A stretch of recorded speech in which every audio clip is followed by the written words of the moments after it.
Maayong adlaw sa inyong tanan diha mga lods. For today's video, another customer na pod. Magriban na pod ta karong adlaw. So bago siya magpariban, ipa-short hair sa daw niya. Kay igang naman daw kaayo, kay hapit na daw ang summer. Ang gusto sa customer ani nga gupit, ako lang daw bahala. Kanang mubagay lang daw sa iyahang riban. So ako may gipabuot sa customer. So ang ako ang gibuhat ani, ako ani siyang gi-slash. Kay short man ang iyang gusto, para inig kahuman, napoy body. So karon uban ko ninyo, kay magsugo na ta og riban. So ikaw nga nagtanaw ani nga video, pagdesisyon na para mariban na ka. Mao ni akong riban mga lods. So dali, tanawan ni dali.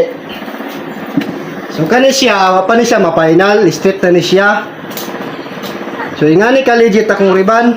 Wapa na siya na final pero bagsak na kayo. Awan ninyo mga lods. Dili ninyo kamahayan ang inyong ibayad. Kay legit kayo siya. Di na gid siya mobalik. Wapa na siya na final ha.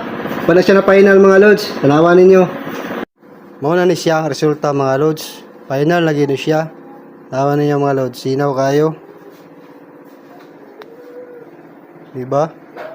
Higit ka magmahay sa imo ang ibayad. Bagsak kay na siya. Yun po niya akong model o guwapas at. Sa mga gusto magpariban diya, pag-PM lang mo para may schedulean ta mo.